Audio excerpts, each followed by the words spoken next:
a todos y a todas, o buen día, o buenas noches, en el momento que ustedes me vayan a escuchar. Bueno, yo soy Zunilda Nirenberger, soy la profesora de Derecho Constitucional de la UNCAUS, y bueno, hemos visto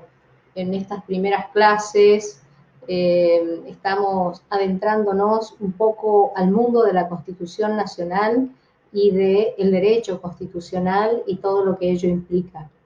Debemos recordar, cuando hablamos de Constitución, que la Constitución es la Carta Magna, es la ley suprema de la nación, y es como alguien dijo por allí que era una guía o una brújula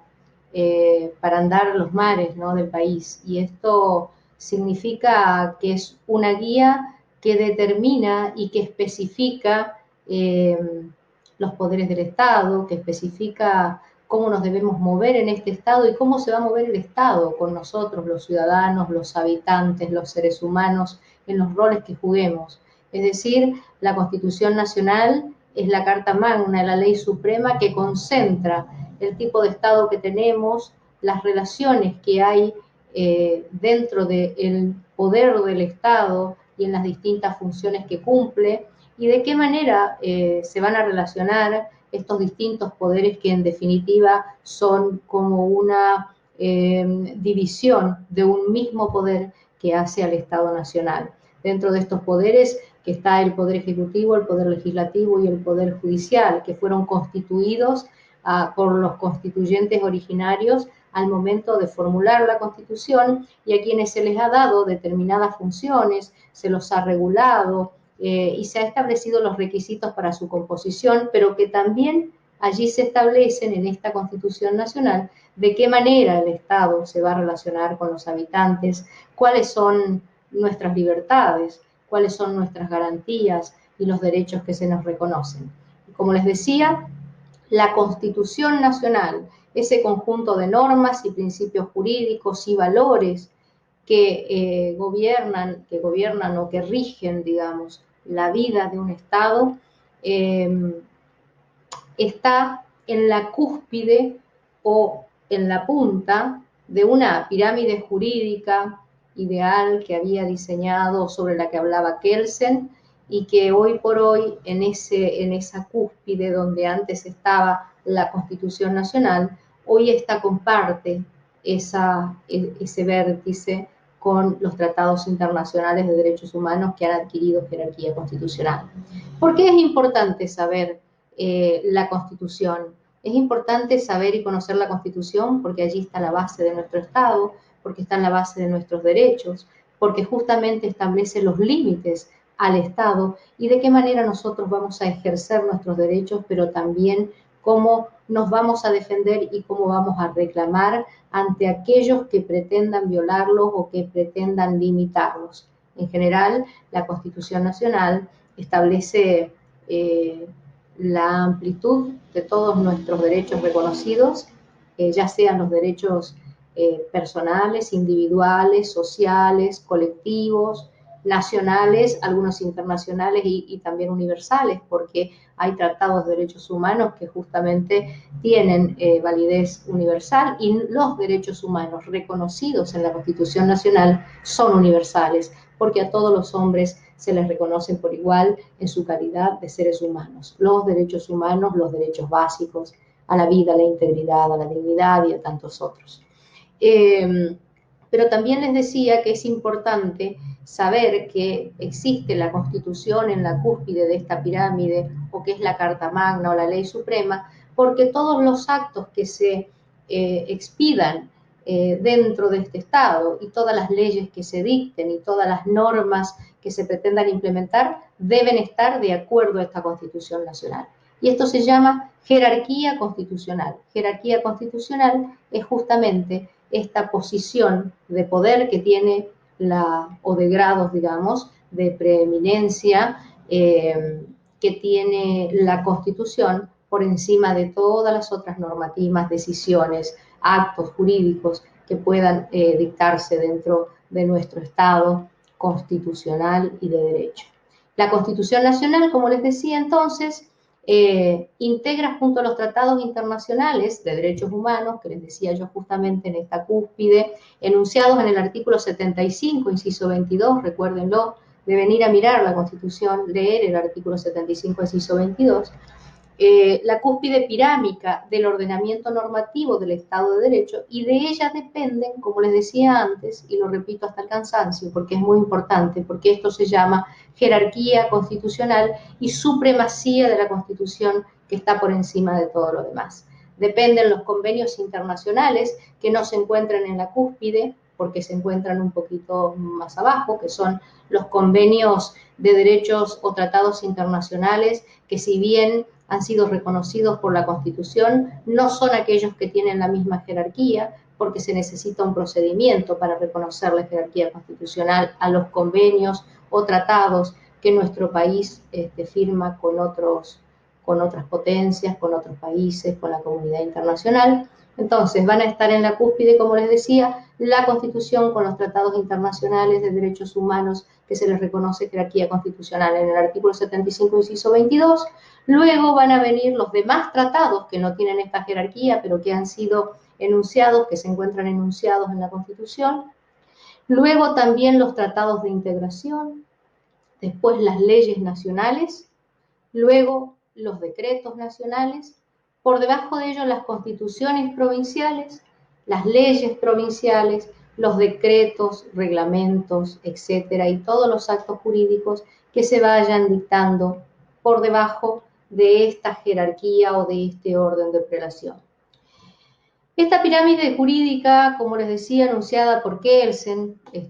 inicialmente, ha sido recepcionada por todos los ordenamientos jurídicos escritos del mundo, y en ella se ejerce una suerte de valoración e interpretación de las normas de derecho que tienen vigencia en el ordenamiento positivo.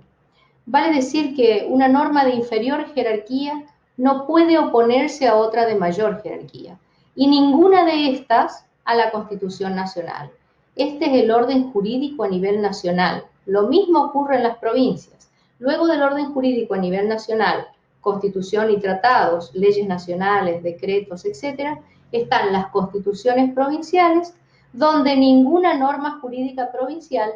puede oponerse primero a la Constitución provincial y luego tampoco a la Constitución nacional. Y las constituciones provinciales deben ser acordes a la Constitución nacional. O sea que a partir de nuestra Constitución se estructuran todos los códigos nacionales, las leyes nacionales, los decretos, los reglamentos, las resoluciones, con las modificaciones o enmiendas que se desarrollaron o se hicieron en el año 1994, que fue la última reforma constitucional. Una serie de convenciones internacionales que fueron firmadas y ratificadas por nuestro país. Las convenciones son aquellos pactos o acuerdos con determinadas características que firma nuestro país con la comunidad internacional, con otros estados, como les había dicho antes, y que reconocen una serie de derechos que todos estos países se comprometen a respetar en el lugar en que se encuentren. Y cobran mayor preponderancia, bueno, fueron ratificadas, les decía, y firmadas por nuestro país, y que cobran mayor preponderancia a partir de la inclusión de estos tratados como principios constitucionales, sin perjuicio de otras reformas que también tienen importancia y serán analizadas más adelante cuando veamos qué tipo de derechos, qué institutos fueron introducidos a la Constitución Nacional en la reforma de 1994. Pero bueno, lo que sobre todo debemos saber entonces, para que podamos trabajar y para que después podamos hacer los trabajos prácticos que vengan, de tal manera de bajar esta teoría a la realidad, que ustedes sepan que hay una jerarquía jurídica, que hay un orden de prelación y que esto se llama supremacía constitucional o jerarquía de la Constitución, y que esta tiene supremacía, digamos, esta Constitución. Cuando hablamos de supremacía constitucional, decimos entonces que la Constitución está en la cúspide y todo lo que se resuelva o todo lo que se dicte o todas las leyes que se sancionen y normativas y decisiones siempre deben estar de acuerdo con la Constitución Nacional. Les voy a dar un ejemplo para que ustedes entiendan. La Constitución Nacional dice que todos los seres humanos o los individuos somos iguales ante la ley. Ahora bien, y que tenemos, por lo tanto, somos iguales ante la ley y por lo tanto gozamos de los mismos derechos por el solo hecho de pisar el suelo argentino para todos los hombres del mundo que quieran habitar el suelo argentino, como dice el preámbulo de nuestra Constitución, y que, por ejemplo, creo que yo le di este ejemplo en la anterior clase, una persona, siempre doy este ejemplo porque es como el más claro para los alumnos, una persona que es de color, supónganse que venga un tahitiano y tenga su ciudadanía en este país y quiera estudiar y se quiera inscribir en la Universidad Nacional de Chaco Austral y la Universidad Nacional de Chaco Austral haya dictado una norma que diga que pueden inscribirse o pueden cursar las materias que esta alta casa de estudios ofrece las personas blancas que tengan el pelo rubio, que sean descendientes de europeos o americanos y que los demás esto les estará vedado. Entonces, viene una persona tahitiana, quiere inscribirse y la universidad le dice, no, por resolución número tanto, esta universidad no acepta a personas extranjeras de color. Entonces, esta persona va a decir, pero ¿cómo? La Constitución Nacional dice que todos los hombres somos iguales ante la ley y además que todos tenemos el derecho a estudiar, que tenemos el derecho a desarrollarnos y que para nosotros y para todos los hombres del mundo que quieran habitar el suelo argentino, como dice el preámbulo de la Constitución. Y entonces esta persona hace un planteo primero en la universidad le dice que no, entonces va ante un juez y le dice, miren, hay una jerarquía constitucional, hay una constitución que está a la cabeza de todas las leyes y nadie, ni el gobernador ni el presidente, pueden dictar un acto, pueden emitir un acto o un decreto que vaya más allá o por encima o contrario a esta Constitución Nacional y a los tratados internacionales con jerarquía constitucional que han sido incorporados, no incorporados, pero de alguna manera enunciados en el artículo 75, inciso 22 de la Constitución Nacional. Entonces el juez le va a tener que decir, sí, esto es contrario a la Constitución, esto es inconstitucional, por lo tanto, señor rector de la Universidad Nacional de Chaco Austral o autoridades de la universidad deberán proceder a la inscripción del alumno fulano de tal, de nacionalidad tahitiana, que pretende realizar la carrera de Derecho en esa universidad. Esto es lo que significa jerarquía y supremacía constitucional, que ninguna decisión, ninguna norma, ninguna resolución puede ir en contra de la Constitución Nacional. Bueno, para realizar el control de la Constitución existen procedimientos. Es decir, esta persona que fue a la universidad y se quiso inscribir y le dijeron que no, tiene que utilizar determinadas herramientas que la misma Constitución otorga a todos los seres humanos, a todos los individuos, para poder defender los derechos que la misma Constitución y los tratados internacionales reconocen.